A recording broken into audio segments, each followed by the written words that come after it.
शुभ संध्या बहनों। कक्षा एकादश। वो आँखें कुछ पंक्तियाँ बची हुई हैं सुमित्रानंद पंत जी की। देखेंगे।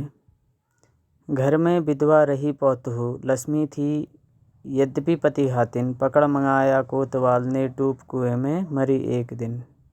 खैर पैर की जूती जोरू, एक न सही एक दूसरी आती, पर जवान लड़के की सुतकर सांप लौटते फटती छाती। पिछले सुख की स्मृति आँखों में क्षण भर एक चमक है लाती, तुरंत शून्य में गड़ वह चितवन, तीखी नोक सदृश बन जाती। आगे जो है सुमित्रानंद पंत जी कह रहे हैं किसान की जो दुर्दशा है उसका वर्णन करते हुए कह रहे हैं कि पत्नी भी मर गई है, बेटा भी मर गया है और बेटी भी मर गई है। अब कह रहे हैं घर में विधवा रही पौतहु, अब एक किसान और उसकी बहू ही घर में जो है शेष रह गई हैं। और वो भी कैसी है, विधवा है, क्योंकि उसका पति जो है उसके पति को पहले ही मार दिया है।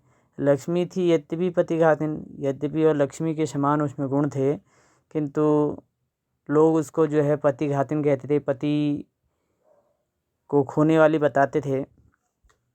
पकड़ मंगाया कोतवाल ने, डूब कुएं में मरी एक दिन। एक दिन जो है कोतवाल ने जो है उसको पकड़ करके जो है कोतवाली में बुलाया, जिस कारण से जो है उसने अपने आप को बचाने के लिए जो है वह कुएं में कूद गई, उसने आत्महत्या कर ली।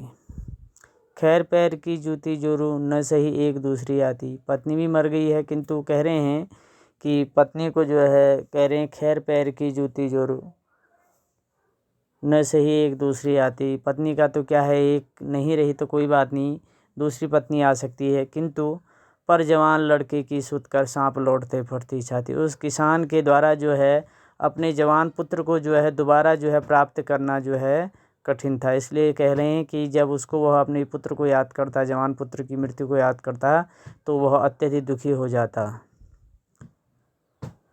पिछले सुख की स्मृति आँखों में क्षण भर एक चमक है लाती। कभी कभी किसान जब अपने सुख की दिनों को जब याद करता है तो उसकी आँखों में जो है एक अलग ही जो है ललक जो है दिखाई देती है, एक अलग ही सुख जो है दिखाई देता है।